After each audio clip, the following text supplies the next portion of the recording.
हरिओम, ओम आनंद ma'am, Om Shanti ma'am, ओम ज्ञान ma'am, आप सभी दर्शकों का हमारे चैनल पर स्वागत है। आज हम लोग बीएड फोर्थ सेमेस्टर के अंतर्गत रक्तस्राव, यदि खून बह रहा हो, चाहे वह आंतरिक रक्तस्राव हो चाहे बाह्य रक्तस्राव हो, या ये कह लें धमनी से बहता हो या सिरा के से या फिर कोशिकाओं से की वजह से भी क्षतिग्रस्त होने की वजह से भी अगर रक्त बहता हो तो उसका प्राथमिक उपचार क्या करना चाहिए, यानी एक सामान्य ढंग से उसकी चिकित्सा एक शिक्षक द्वारा किन किन बातों को ध्यान में रखते हुए अपने विद्यालयी कार्यक्रम या विद्यालयी जीवन के अंतर्गत किस प्रकार से उसे करना चाहिए, इसका ध्यान रखना चाहिए। आइए प्राथमिक उपचार के संदर्भ में हम लोग एक शिक्षक की भूमिका विद्यालयी स्तर पर कैसी होती है उसको देखते हैं। अगर हम बात करें रक्तस्राव को रोकने की, तो पहला काम यह है कि रक्तस्राव, अगर रक्त की मात्रा हमारे शरीर में कम हो जाएगी तो अनेक समस्याएं, अनेक अंगोपांग जो है निष्क्रिय होते हुए प्राणघातक सिद्ध हो सकते हैं। तो पहला काम शिक्षक का तो ये है कि उसे रक्तस्राव को रोकने का कार्य करना चाहिए। अगर बहुत तेज़ी से खून बह रहा हो तो वहाँ दबा देना चाहिए, क्योंकि जो हमने बताया था धमनी जो है, धमनी में बहुत तेज़ी से क्षतिग्रस्त होने पर खून बाहर निकलता है। और सिरा जो है थोड़ा उससे कम, फिर उसके केश कोशिकाओं से उससे कम। तो यथाशीघ्र उस स्थान को दबा करके या फिर पट्टी बांध करके या जैसे भी हो, सामान्य विवेक बुद्धि का प्रयोग करते हुए उस खून का रोकने का प्रयास करना चाहिए, ताकि वह जो है अत्यधिक बीमारियों के चंगुल में न फंस सके।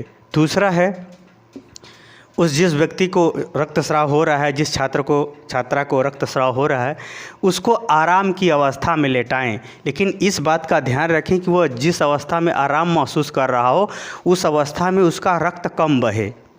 चोट का लगने के कारण से वो रक्त बहता हो, या फिर घायल हो गया हो, कहीं से गिर गया हो, या फिर किसी बीमारी के कारण से हो, या किसी कारण से, तो उसको इस अवस्था में लेटाएं कि जिसमें उसको आराम हो, लेकिन आराम की अवस्था ऐसी हो कि जिसमें उसका रक्त कम बहे। इसका ध्यान रखना चाहिए।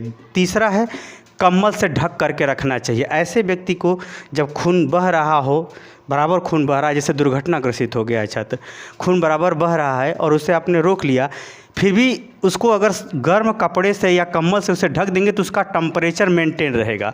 तो उसका तापमान को मेंटेन रखने के लिए उसे गर्म कपड़े से ढकना आवश्यक होता है। इसका भी ध्यान रखना चाहिए। कंबल हो या फिर जो कुछ भी हो, कपड़ा ही हो, उसे गर्म ऐसे ढक देना चाहिए कि ताकि उसका शरीर का तापमान मेंटेन रहे। क्योंकि घायल की अवस्था में या दुर्घटनाग्रस्त की अवस्था में शरीर का टेम्परेचर बढ़ भी जाता है। अगर वो टेम्परेचर मेंटेन रहा तो पेशेंट ज़्यादा जो है गंभीर नहीं हो पाता, वो बना रहता है। लेकिन अगर उसका टेम्परेचर गिरने शुरू हुआ, उसका तापमान गिरना शुरू हुआ तो घातक होता है। इसीलिए ऐसी अवस्था में उसे कंबल से ढक देना या गर्म कपड़े से ढक कर रखना चाहिए, प्राथमिक उपचार। चौथा है, घाव को साफ करके मरहम पट्टी कर देना चाहिए। यदि बाहरी किसी अंगोपांगों में चोट आई हो, खरोच आई हो, तो उसे साफ़ सुथरा करके मरहम पट्टी कर देना चाहिए।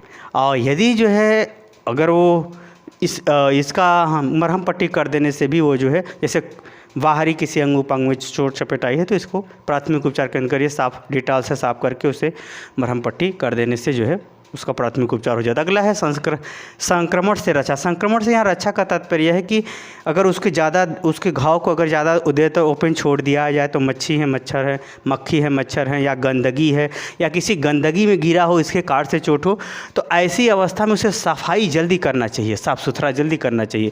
क्योंकि अगर साफ़ सुथरा जल्दी आप नहीं करेंगे तो इन्फेक्शन होने का डर होता है। इन्फेक्शन हो गया तो फिर वह पेशेंट जल्दी नहीं ठीक होता है, काफ़ी समय ले लेता है। इन्फेक्शन का असर बहुत धीरे धीरे ख़त्म होता है। तो इन संक्रमण बीमारियों से रक्षा के लिए यह आवश्यक है कि उसे साफ़ कपड़े या उसकी गंदगी को साफ़ सुथरा कर देना चाहिए उस घाव वाले जगह पे। अगला है श्वसन की समस्या। अगर आप देख रहे हैं कि उसका सांस धीरे धीरे कम हो रहा है, धीरे धीरे वो सुस्त पड़ रहा हो, तो यथाशीघ्र जल्दी से जल्दी उसे हॉस्पिटल में पहुँचाएँ। क्योंकि जो है उसकी जब आंतरिक अंगों में चोट होती है तब ऐसी कंडीशन होती है। अगला, अगर उसका नाड़ी नर्व्स बीपी ब्लड प्रेशर भी अगर डाउन हो रहा है, इसी अवस्था में, घायल की अवस्था में बीपी डाउन होती है, ऐसी अवस्था में भी अगर आप देख रहे हैं पेशेंट की स्थिति है, वो सुस्त पड़ता जा रहा है, उसका बीपी डाउन होता जा रहा है, तो फिर ऐसी अवस्था में भी यथाशीघ्र उसे हॉस्पिटल पहुँचाने का प्रयास कीजिए। या फिर कोई ऑक्सीजन की व्यवस्था हो तो उसे करते हुए आगे बढ़ाइए। फिर आगे देखते हैं, ये तो रहा प्राथमिक उपचार। फिर अगर है गंभीर अवस्था में जल्दी अस्पताल, अगर वो एकदम बिल्कुल वह दुर्घटनाग्रस्त, कुछ भी उसके समझ में नहीं आ रहा है, ऐसी अवस्था में तो यथाशीघ्र उसे जो है जल्दी से जल्दी अस्पताल में एडमिट कराइए प्राथमिक उपचार के अंतर्गत। ये सब बताए जाते हैं। स्वच्छता का पूरा ध्यान रखें, इस बात का ध्यान रखें कि उसके संग जो है स्वच्छता का पूरा ध्यान रखें, ताकि वह किसी प्रकार का संक्रमण बीमारी का जो है वो शिकार ना हो सके।